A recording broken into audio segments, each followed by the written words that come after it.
ഒരു കൗതുകകരമായ വാർത്തയിലേക്കാണ് ഇനി പോകുന്നത്. കത്തിടപാടുകളിൽ മുഖ്യമന്ത്രിയെയും മറ്റ് മന്ത്രിമാരെയും ബഹുമാനപ്പെട്ട എന്ന് ചേർത്ത് വിശേഷിപ്പിക്കണമെന്ന നിർദ്ദേശവുമായി ഉദ്യോഗസ്ഥ ഭരണപരിഷ്കാര വകുപ്പ്. നിവേദകർക്കും അപേക്ഷകർക്കുമുള്ള മറുപടിയിൽ ബഹുമാനപ്പെട്ട എന്ന് ചേർക്കണം. സെക്രട്ടേറിയറ്റിലെ വകുപ്പുകൾക്കാണ് ഉദ്യോഗസ്ഥ ഭരണപരിഷ്കാര വകുപ്പിന്റെ നിർദ്ദേശം. വി അരുൺ വിവരങ്ങളുമായി. അരുൺ, പലതരത്തിലുള്ള ഉത്തരവുകളും നമ്മൾ കണ്ടിട്ടുണ്ട്.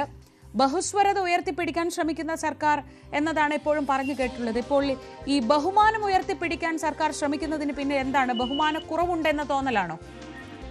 സ്വാഭാവികമായും അങ്ങനെ തന്നെ കരുതണം. ഉദ്യോഗസ്ഥ ഭരണപരിഷ്കാര വകുപ്പിന്റേതാണ് ഉത്തരവ്. ഇപ്പോൾ തന്നെ കത്തിടപാടുകളിലൊക്കെ അപേക്ഷകരായാലും നിവേദകരായാലും ബഹു എന്ന് തന്നെ ചേർക്കാറുണ്ട്.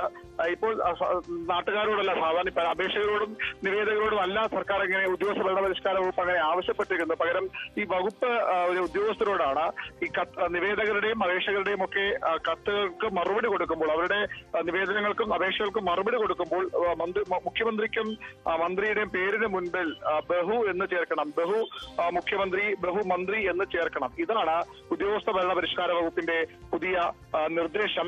നേരത്തെ തന്നെ ഇത് അങ്ങനെ ചേർത്താണ് എല്ലാവരും നൽകുന്നത്. എന്നിട്ടും എന്തുകൊണ്ടാണ് ഈ ഒരു ബഹു ചേർക്കേണ്ട നിർദ്ദേശം എന്നതാണ് ഒരു സ്വാഭാവികമായും ചർച്ചയായി മാറുന്നത്. ഇത് രാജാവിനേക്കാൾ വലിയ രാജ്യഭക്തിയാണ് ചില ഉദ്യോഗസ്ഥർ കാണിക്കുന്നത്. സർക്കാരിനെ, മുഖ്യമന്ത്രി അടക്കമുള്ളവർ, മുഖ്യമന്ത്രിയുടെ വകുപ്പിൽ നിന്നാണ് ഇത്തരം ഒരു ഉത്തരവ് ഇറങ്ങിയിരിക്കുന്നത്. അദ്ദേഹത്തിന്റെ അറിവോടുകൂടിയാണോ എന്ന കാര്യത്തിൽ വ്യക്തതയില്ല. സ്വാഭാവികമായും നമ്മൾ ഉദ്യോഗസ്ഥർ സംസാരിക്കുമ്പോൾ മനസ്സിലാകുന്നത് ഇത് രാജാവിനേക്കാൾ വലിയ രാജഭക്തി എന്നൊക്കെ പറയുന്നത് പോലെ ഈ മുഖ്യമന്ത്രി മന്ത്രിമാരെയും ഒക്കെ സുഖിപ്പിക്കാൻ ഇറക്കിയ ഒരു ഉത്തരവായാണ് കാണുന്നത്.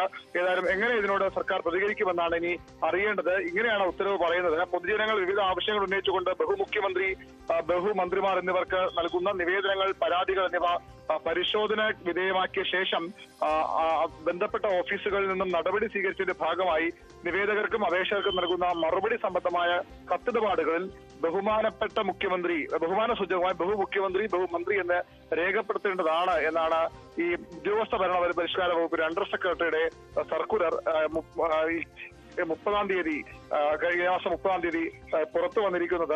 എന്താണ് ഇതിന്റെ ഒരു സാഹചര്യം എന്ന് വ്യക്തമാവുന്നില്ല. നമ്മളൊക്കെ ഒരുപാട് ഉത്തരവുകൾ കണ്ടിട്ടുള്ളതാണ്. എവിടെയെങ്കിലും അങ്ങനെ ബഹുമാനപ്പെട്ട മുഖ്യമന്ത്രി എന്നില്ലാതെ കണ്ടിട്ടുണ്ടോ എന്ന് സംശയമാണ്. അങ്ങനെയല്ലേ സാധാരണ ഏത് നോട്ടീസ് വെക്കുമ്പോഴായാലും പൊതുപരിപാടി വെക്കുമ്പോഴായാലും ഇങ്ങനെ മറുപടി നൽകുമ്പോഴായാലും എല്ലായിടത്തും ബഹു മുഖ്യമന്ത്രി എന്ന് തന്നെയാണ് ഇതുവരെ കണ്ടിട്ടുള്ളത്. പിന്നെ ഇപ്പോൾ പ്രത്യേകിച്ചൊരു ബഹു കൂടുതൽ ചേർക്കണമെന്ന് തോന്നാനുണ്ടായ ഒരു സാഹചര്യം എന്തായിരിക്കും? ശ്രീജ, ഉത്തരവുകളിലല്ല, ഈ മറുപടി കത്തുകളിലാണ്. അതായത് നിവേദനങ്ങൾ ലഭിക്കും, മുഖ്യമന്ത്രിക്കും മന്ത്രിമാർക്കും ഒക്കെ നിവേദനങ്ങൾ ലഭിക്കും, അപേക്ഷകൾ ലഭിക്കും. അതിന് മറുപടി നൽകുമ്പോൾ ഇങ്ങനെ ബഹു ചേർക്കണമെന്നാണ് നിർദ്ദേശം. അത് ഉദ്യോഗസ്ഥർ ചേർക്കണം. ഈ അപേക്ഷകർക്ക് അങ്ങനെ ബഹു ചേർത്ത് തന്നെ അപേക്ഷിക്കണമെന്ന് കൂടി വന്നെങ്കിൽ അത് ബഹുരസമായി. പക്ഷേ അത്തരത്തിലുള്ള ഒരു ബഹു ചേർക്കാൻ ഇപ്പോൾ പറഞ്ഞിട്ടില്ല. പകരം ഈ മറുപടിക്ക് നൽകുമ്പോൾ ഉദ്യോഗസ്ഥർ ബഹു ചേർത്ത് തന്നെ മുഖ്യമന്ത്രിയും മന്ത്രിമാരെയും വിശേഷിപ്പിക്കണം. ശ്രീജ സൂചിപ്പിച്ച പോലെ ഇപ്പോഴും അങ്ങനെ ബഹു ചേർക്കാതെ ഏതെങ്കിലും നിർദ്ദേശങ്ങൾ അല്ലെങ്കിൽ മറുപടി കത്തുകൾ പോകുന്നുണ്ട് എന്ന് നമ്മൾ കണ്ടിട്ടില്ല. സ്വാഭാവികമായും അത് വളരെ സാധ്യത കുറവുമാണ്. എന്നിട്ടും എന്തിനാണ് ഇത്തരത്തിൽ ബഹു ചേർക്കാനുള്ള നിർദ്ദേശം എന്നാണ് ഒരു കൗതുകം ഉണ്ടാക്കുന്നത്. ആരുടെ ബുദ്ധിയാണ്, ആരുടെ ഒരു ആശയമാണെന്ന കാര്യമാണ് ഇനി ഇത് അറിയേണ്ടത്. മുഖ്യമന്ത്രി മന്ത്രിമാരും ഇതിൽ എങ്ങനെ പ്രതികരിക്കുമെന്നതും വളരെ പ്രധാനപ്പെട്ടതാണ്. ഈ ബഹുമാന സൂചക നൽകുന്ന കത്തിൽ ബഹുമാന സൂചക ബഹു മുഖ്യമന്ത്രി, ബഹുമന്ത്രി എന്നിവർ രേഖപ്പെടുത്തണം. ഔദ്യോഗിക യോഗങ്ങൾ ഇത്തരം വിശേഷണങ്ങൾ ഉപയോഗിക്കാം. നമുക്കറിയാം, മുഖ്യമന്ത്രി പങ്കെടുക്കുന്ന പരിപാടിയായാലും അല്ലെങ്കിൽ മന്ത്രിമാർ പങ്കെടുക്കുന്ന പരിപാടിയാണെങ്കിലും ബഹു എന്ന് ചേർത്ത് തന്നെയാണ് സ്വാഭാവികമായും അവരെ വിശേഷിപ്പിക്കാറ്. കത്തിടപാടുകളിൽ ഇങ്ങനെ ഇല്ലായിരുന്നു. അതുകൊണ്ട് ഇത് ചേർക്കാൻ നിർദ്ദേശിക്കുകയാണെന്നാണ് ഇപ്പോൾ ഉത്തരവ് ഇറക്കുന്നത്. അതായത് സാധാരണക്കാർക്ക് ഇനി എന്തെങ്കിലും ഒരു ബഹുമാനക്കുറവ് തോന്നരുത് അല്ലേ? സാധാരണക്കാരോട് ഇങ്ങനെ പറയുന്നില്ല. തീർച്ചയായിട്ടും സാധാരണക്കാർക്ക് അല്ല, ഉദ്യോഗസ്ഥർ, സ്വാഭാവികമായത് ഉദ്യോഗസ്ഥർക്ക് ബഹുമാനക്കുറവ് തോന്നി എന്നുകൊണ്ടാകാം ഉദ്യോഗസ്ഥർ മറുപടി നൽകുമ്പോൾ അത് ബഹു ചേർക്കാൻ പറയുന്നത്. സാധാരണക്കാരുടെ അത്തരം നിർദ്ദേശം വന്നിട്ടില്ല. അത് മാത്രമാണ്. അല്ല, ഞാൻ ചോദിച്ചത് സാധാരണക്കാർക്ക് നൽകുന്ന മറുപടിയാണല്ലോ. അപ്പോ അവരുടെ മുന്നിലേക്ക് എത്തുമ്പോൾ ബഹുമാനം അല്പം കൂടിയിരിക്കട്ടെ എന്ന് കരുതി കാണും അരുൺ. അതെ, തീർച്ചയായിട്ടും അങ്ങനെ തന്നെ കരുതേണ്ടി വരും.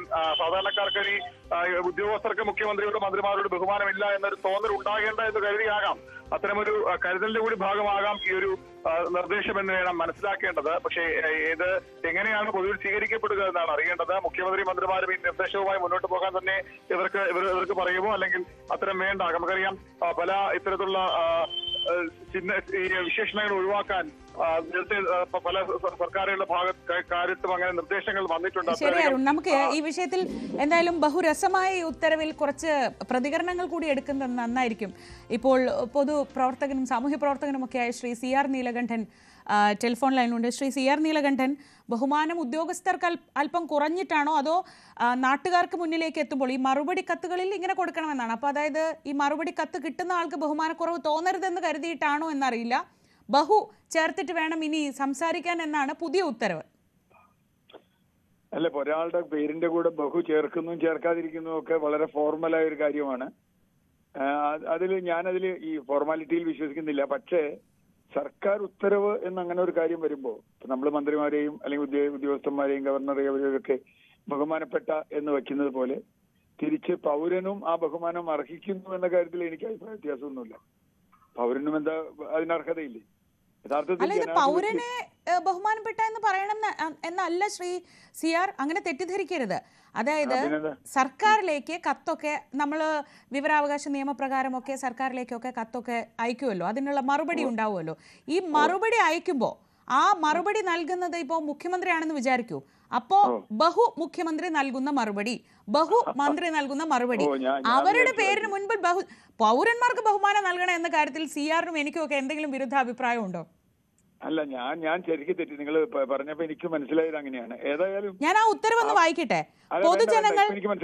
പൊതുജനങ്ങൾ വിവിധ ആവശ്യങ്ങൾ ഉന്നയിച്ചുകൊണ്ട് ബഹുമുഖ്യമന്ത്രി, ബഹുമന്ത്രിമാർ എന്നിവർക്ക് നൽകുന്ന നിവേദനങ്ങൾ, പരാതികൾ എന്നിവ പരിശോധന വിധേയമാക്കിയ ശേഷം ബന്ധപ്പെട്ട ഓഫീസുകളിൽ നിന്നും നടപടികൾ സ്വീകരിച്ചതിന്റെ ഭാഗമായി നിവേദകർക്കും അപേക്ഷകർക്കും നൽകുന്ന മറുപടി സംബന്ധമായ കത്തിടപാടുകളിൽ ബഹുമാന സൂചകമായി ബഹുമുഖ്യമന്ത്രി, ബഹുമന്ത്രി എന്ന് രേഖപ്പെടുത്തേണ്ടതാണ്. ഇത് ശരിക്കും മണ്ടത്തരാണ്. അത്രേ ഉള്ളൂ, അതാ ചോദിച്ചത്. തീർച്ചയായിട്ടും മണ്ടത്തരാണ്. ഞാൻ എന്നെ I am mister CR Neelakantan എന്ന് പറയാൻ പാടില്ല. ഇല്ല, അത് ഏറ്റവും വൃത്തികെട്ടൊരു രീതിയല്ലേ? അത് ഇംഗ്ലീഷുകാരുടെ അല്ലെങ്കിൽ ഏറ്റവും പഴയ ഓർത്തഡോക്സ് ഇംഗ്ലീഷിൽ പോലും ഞാൻ I am mister CR Neelakantan എന്ന് പറയില്ല. ഐ ആം CR നീലകണ്ഠൻ എന്നല്ലേ പറയുള്ളൂ. മിസ്റ്റർ പോരാ, ഐ ആം ഓണറബിൾ നീലകണ്ഠൻ എന്ന് പറയുന്നതാണ് ഇപ്പോഴത്തെ ഒരു ശരി എന്നാണ് പറയുന്നത്. അതായത് ഞാനൊരു കത്തയക്കുമ്പോ ഞാൻ അതിന്റെ താഴെ ബഹു CR നീലകണ്ഠൻ എന്ന് വെക്കുന്നതിലുള്ള അരോചകത്വമാണ്. അത് ഏത് ഉദ്യോഗസ്ഥനാണ് ഇങ്ങനെ തലയ്ക്ക് വെളിവില്ലാണ്ട് തോന്നിയെന്നറിയില്ല. എനിക്ക് ഉറപ്പാണ് ഭരണപരിഷ്കാര കമ്മീഷൻ അങ്ങനെ ഒരു നിർദ്ദേശം നൽകി കാണാൻ സാധ്യതയില്ല. ഞാൻ അതിന്റെ റിപ്പോർട്ട് കണ്ടിട്ടില്ല. അങ്ങനെ എന്തെങ്കിലും റിപ്പോർട്ട് കൊടുത്തിട്ടുണ്ടോ? ഇത് ഉദ്യോഗസ്ഥ ഭരണ പരിഷ്കാര വകുപ്പ് അണ്ടർ സെക്രട്ടറിയായ ശ്രീമതി പ്രസന്നകുമാരി V സെക്രട്ടേറിയറ്റിലെ നിയമം, ധനകാര്യം ഉൾപ്പെടെയുള്ള എല്ലാ വകുപ്പുകൾക്കും സെക്ഷനുകൾക്കും മുഖ്യമന്ത്രിയുടെ പ്രൈവറ്റ് സെക്രട്ടറിക്കും മറ്റു മന്ത്രിമാരുടെ പ്രൈവറ്റ് സെക്രട്ടറിമാർക്കും എല്ലാ വകുപ്പ് മേധാവികൾക്കും ജില്ലാ കളക്ടർമാർക്കും ഓഫീസ് തലവന്മാർക്കും എഴുതിയിട്ടുള്ള കത്താണ്, നൽകിയിട്ടുള്ള ഉത്തരവാണ്, PRDയുടെ ഉത്തരവാണ്. അതായത് അത് തന്നെയാണ് അവർക്ക് ഒന്നുകിൽ അവർക്ക് തലയ്ക്ക് വെളിവില്ലാത്തത്, അതോ രാജാവിനേക്കാൾ വലിയ രാജഭക്തിയോ? രാജാവിനേക്കാൾ വലിയ രാജഭക്തി കാണിക്കുന്ന ആളുകൾ അത് തന്നെയാണ്. ഇത് രാജാവിനേക്കാൾ വലിയ രാജഭക്തി എന്ന് മാത്രമല്ല, മണ്ടത്തരല്ലേ? ഏതാള് കേട്ടാലും ഒരു നിലനിൽക്കാത്ത ഒരു ഉത്തരവല്ലേ അത്. ഞാൻ എന്നെ സ്വയം ബഹുമാനപ്പെട്ട ജില്ലാ കളക്ടർ എന്ന്, ബഹുമാനപ്പെട്ട മന്ത്രി എന്നൊക്കെ ഞാൻ എന്നെ വിശേഷിപ്പിച്ചാൽ പിന്നെ എന്ത് കാര്യമുള്ളതിന്? ഞാൻ തുടക്കത്തിൽ പറയായിരുന്നു CR, നമ്മളൊക്കെ ബഹുസ്വരത ഉറപ്പാക്കണം എന്ന് ആവശ്യപ്പെടുന്ന ഒരു കാലത്താണ് ബഹുമാനം ഉറപ്പാക്കണം എന്ന് പറയുന്നത്. ഈ ബഹുമാനം എന്ന് പറയുന്നതിന്റെ ഒരു പ്രത്യേകത അത് ചോദിച്ചു വാങ്ങേണ്ട ഒന്നല്ല, മനുഷ്യർക്ക് നൽകാൻ തോന്നേണ്ട ഒന്നും കൂടിയാണ് അല്ലെ? അല്ല, അത് മാത്രമല്ല, ഞാൻ ബഹുമാനപ്പെട്ടതാണെന്ന് ഞാൻ പറഞ്ഞിട്ട് എന്താ കാര്യം? ഞാൻ ബഹുമാനപ്പെട്ട ആളാണ് എന്ന് ഞാൻ പറയുന്നതിലൊരു അസംബന്ധം നമുക്ക് മനസ്സിലാവണ്ടേ? ഞാനതാ പറഞ്ഞു, മിസ്റ്റർ അല്ലെങ്കിൽ മിസ് അല്ലെങ്കിൽ മിസ്സിസ് എന്ന് ഞാൻ സ്വയം വിളിക്കാറില്ല. എന്താ കാര്യം? ഞാൻ എന്റെ പേരാണ് പറയണേ. ഞാൻ മന്ത്രിയാണ്, ഞാൻ മിനിസ്റ്റർ ഫോർ അല്ലെങ്കിൽ ഇന്ന വകുപ്പ് മന്ത്രി എന്ന് എഴുതുകയല്ലാതെ ബഹുമാനപ്പെട്ട റവന്യൂ വകുപ്പ് മന്ത്രി എന്നോ ബഹുമാനപ്പെട്ട മുഖ്യമന്ത്രി എന്നോ ഞാൻ എഴുതിയാൽ, മുഖ്യമന്ത്രി എഴുതിയാൽ അത് എത്രത്തോളം അരോചകമാണത്. എവിടുന്നാണ് ഇവർക്ക് ഇങ്ങനത്തെയുള്ള വിവരങ്ങൾ കിട്ടുന്നത് ഈ ഉദ്യോഗസ്ഥന്മാർക്ക്? ഇവരാരെ സന്തോഷിപ്പിക്കാനാണ് ഇത് ചെയ്യുന്നത്? അപ്പൊ അത് എനിക്ക് തോന്നുന്നില്ല പബ്ലിക്കിലേക്ക് വന്നു കഴിഞ്ഞാൽ, ഇപ്പൊ നിങ്ങളിത് മാധ്യമങ്ങളിലൂടെ പുറത്തു വരുമ്പോൾ വളരെ വിചിത്രവും അരോചകവും അല്ലെങ്കിൽ വിവരദോഷവുമായ ഒരു ഉത്തരവ് തന്നെ ഒറ്റ വാചകത്തിന് അത് പറയാൻ പറ്റും. നമ്മൾ ഈ കൊളോണിയൽ കാലത്തെ വിളികളിൽ നിന്നൊക്കെ തിരികെ പോകണം, സാർ എന്നൊന്നും വിളിക്കേണ്ടതില്ല എന്നൊക്കെ പറയുകയും അങ്ങനെ മുന്നോട്ട് പോകാൻ ശ്രമിക്കുകയും ചെയ്യുന്ന ഒരു കാലമാണ്. ഈ ഹിസ് ഹൈനസും അതൊക്കെ വിട്ട്, ഓണറബിളും ഒക്കെ വിട്ട് സാധാരണ പേരിൽ മിസ്റ്റർ പ്രസിഡന്റ്, മിസ് പ്രസിഡന്റ് എന്നൊക്കെ വിളിക്കുന്ന ഒരു കാലത്ത് നമ്മൾ വീണ്ടും വീണ്ടും കൂടുതൽ ഈ അധികാരത്തിന്റെ സ്വഭാവങ്ങളും ബഹുമാനവും ഒക്കെ കൂടുതൽ വേണം എന്നതിന്റെ ഒരു പ്രതീതി ജനിപ്പിക്കുന്നത് പോലും ഈ കാലത്തെ സംബന്ധിച്ച് വളരെ മോശം കാര്യമായി തോന്നുന്നു. അതെ, അതാണ് നമ്മളിപ്പോ നവോത്ഥാനത്തെ കുറിച്ചും അതിനെക്കുറിച്ചൊക്കെ വലിയ വാചകമടിക്കുകയും ഉള്ളിൽ ഒരുപക്ഷെ 19ാം നൂറ്റാണ്ടിന് മുമ്പുള്ള ഒരു മലയാളി നമ്മുടെയൊക്കെ ഉള്ളിൽ ജീവിച്ചിരിക്കുന്നുണ്ടെന്ന് തോന്നുന്ന തരത്തിലാണ്, പ്രത്യേകിച്ചും അധികാര സ്ഥാനങ്ങളിൽ അങ്ങനെ ഉണ്ടെന്ന് തോന്നുന്ന തരത്തിലാണ് ഇപ്പൊ കാര്യങ്ങൾ പോകുന്നത്. അതിന്റെ ഒരു ഉദാഹരണമായിട്ട് ഞാനിതിനെടുക്കുന്നുള്ളൂ. ഞാൻ പ്രതീക്ഷിക്കുന്നത് ഇന്ന് രാത്രിക്കകത്ത് തന്നെ ഉത്തരവ് കട്ടായി.